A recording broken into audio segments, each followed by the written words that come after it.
आवाज आपकी, खबर हमारी। आप देख रहे हैं न्यूज 24 उल्लासनगर। उल्लासनगर शहर में ड्राइवर के बगल में अवैध रूप से यात्रियों को बैठाकर की जा रही है रिक्शा सेवाओं पर रोक लगाने के लिए ट्रैफिक विभाग ने सख्त कार्रवाई की थी। पुलिस निरीक्षक मनीष राजे पठाने के नेतृत्व में शनिवार और रविवार को लगभग 10 रिक्शाओं पर कार्रवाई करते हुए प्रति रिक्शा 10,000 रुपए का जुर्माना वसूला गया। जुर्माने की भारी रकम से नाराज रिक्शा चालकों ने ट्रैफिक शाखा के सामने एकत्र होकर विरोध प्रदर्शन की भूमिका अपनाई।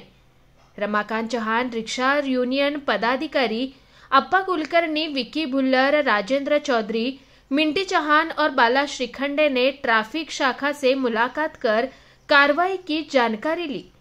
इस दौरान माहौल तनावपूर्ण हो गया और कुछ समय के लिए विवाद भी हुआ।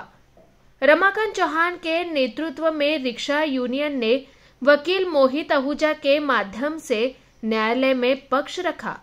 कोर्ट ने रिक्शा चालकों को राहत देते हुए जुर्माना 10,000 से घटाकर मात्र 2,000 रुपए कर दिया। इस निर्णय से रिक्शा चालकों को बड़ी राहत मिली है और यूनियन की सक्रियता से उन्हें न्याय मिला। कल उल्लासनगर पुलिस वाहतुक सेना के द्वारा रिक्शा ड्राइवरों पर कार्रवाई की गई थी। 10,000 फाइन, ओवर सीट का हो या फ्रंट सीट के तहत उन्होंने परमिट उल्लंघन के केस के 10,000 फाइन की थी। उसी वक्त हमारे उप शहर अध्यक्ष मिंटी भाई इन्होंने मुझे कॉल किया कि भाई ऐसा ऐसा कार्रवाई की जा रही है। जब इसकी जानकारी लेके शाम को हम पठाने साहब से मुलाकात किए, उनका कहना है कि भी हमको ऊपर से आदेश है परमिट उल्लंघन का केस किया जाए, बट 10,000 पेनल्टी एक मामूली रिक्शे वाले पे करना पूरी तरह से अत्याचार है। आज रिक्शे वाला दिन में 500 रुपये बड़ी मुश्किल से कमाता है। अगर हम उसको 10,000 का फाइन करेंगे तो किस तरीके से अपना परिवार चलाएगा, या कई लोग सेल पे है वो सेल चलाएगा, कुछ भी एक्सपेंसेस EMI वगैरह बहुत से ये एक्सपेंसेस है। बाद में जब हम उनसे मुलाकात की, उन्होंने कहा कि भाई मैं इसमें आपकी कोई मदद नहीं कर सकता हूँ। फिर आज सुबह सब केसेस कोर्ट में भेजे गए। हमने एडवोकेट मोहित आहूजा जी को किया था, उनका भी हम तहे दिल से धन्यवाद करते हैं। उन्होंने कोर्ट में अच्छी तरीके से फाइट करके जो 10,000 का फाइन था उसको 2,000 का किया गया है।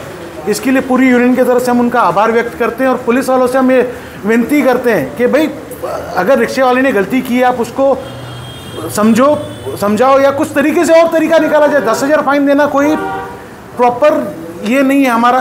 हाँ, ये मानना है कि भाई अगर जिस तरीके से आज आपने उनकी गाड़ी डिटेन की, आप एक छोटा मोटा फाइन देके उनकी गाड़ी डिटेन करोगे तो उनको आगे के लिए सबक मिलेगा कि भाई हमको ओवर सीट नहीं करना है। तो इसके लिए हम वाहतुक सेना से भी निवेदन करते हैं कि भाई आगे से इस तरीके की कार्रवाई की नहीं जाए जो रिक्शा वालों पे अत्याचार होए। न्यायालयामध्ये आमचे कार्यकारी अध्यक्ष श्री मिंटी सिंग हे ज्या रिक्षा ड्रायव्हरवाल्यांवर केस झाली होती त्यांना 10,000 रुपये दंड सांगितला होता, त्यांना न्यायालयात घेऊन गेले। आमचे अध्यक्ष श्री हरजिंदर सिंग भुल्लर यांनी वकील दिला आणि न्यायालयाने त्यांना 2,000 रुपये दंड ठोठावला।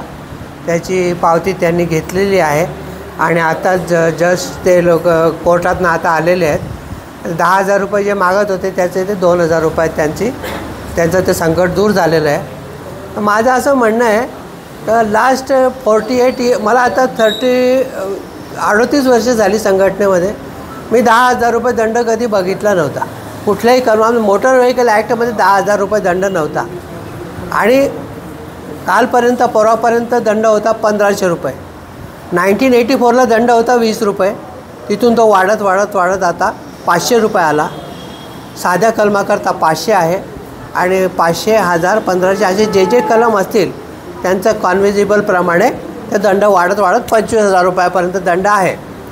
पण रिक्षावाल्याने ओव्हरशीट घेतलेला 10,000 रुपये दंड हा पहिल्यांदाच झालेला आहे। त्याच्यामुळे रिक्षावाले सगळे नाराज आहेत आणि ते कालच बोलत होते की आंदोलन करा, पण आमचे अध्यक्ष आणि कार्यकारी अध्यक्ष बोलले थांबा आपण माहिती घेऊ। त्याप्रमाणे आम्ही माहिती घेतली। महासंघाचे अध्यक्ष प्रणव पेंडकर यांच्याशी बोलले, कार्यकारी अध्यक्ष संतोष नवले, जितू पवार यांच्याशी आम्ही बोललो। ते त्यांनी आम्हाला सूचना दिली की आपण आधी परिवहन विभागाकडून आणि RTOकडून हे जे कलम आहे 10,000 रुपयाचं जे परमिट कंडिशन उल्लंघनचं कलम जे आहे जे आजप्रमाणे दंड घेते त्याची सविस्तर माहिती घेऊ आणि त्यानुसार आपण मग आंदोलन करू। आंदोलन तर करावंच लागेल, कारण ही जी बाईगिरी पोलिसांची चाललेली आहे, ॲक्च्युली पोलिसांची नाही आहे ती, वरून आदेश आल्यानंतरच त्यांनी काम केलेलं आहे. पोलिसांचं काम फक्त इम्प्लिमेंटेशन आहे.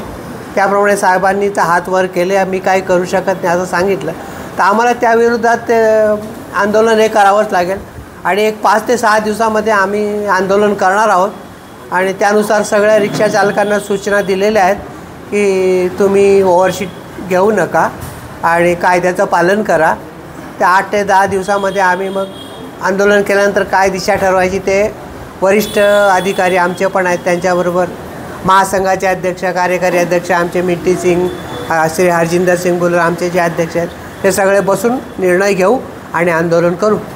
काही रिक्षावाल्यांमुळे सर्वांवर कारवाई होतो, काय सांगाल त्या रिक्षा चालकांना? निश्चितच आपलं बिलकुल बरोबर आहे, प्रश्न एकदम बरोबर आहे. पण हे तर सगळीकडेच आहे. तर गावात जसे खडे असतात तसे रिक्षा चालक पण काही खराब आहेत. आम्हालाही दिसतं की लाईनवाले लाईनीत राहतात आणि येणारे जे भाईगिरी करणार ते भाडं भरून जातात. त्यांच्यावर कशा प्रकारे कारवाई करायची? तर त्याच्याविषयी पण मी काल साहेबांना बोललेलो आहे. पठाणे साहेब आहेत वरिष्ठ निरीक्षक, त्यांनी सांगितलं त्या सगळ्या जे धटिंग करतात किंवा जे दादागिरी करतात, जे पुढून भाडं भरतात, त्यांचे नंबर्स तुम्ही आम्हाला द्या. ज्या गाड्या अनऑथराईज आहेत, ज्यांच्यावर परमिट नाही, ज्या अनधिकृत आहेत, त्या गाड्यांचे नंबर्स आम्हाला द्या.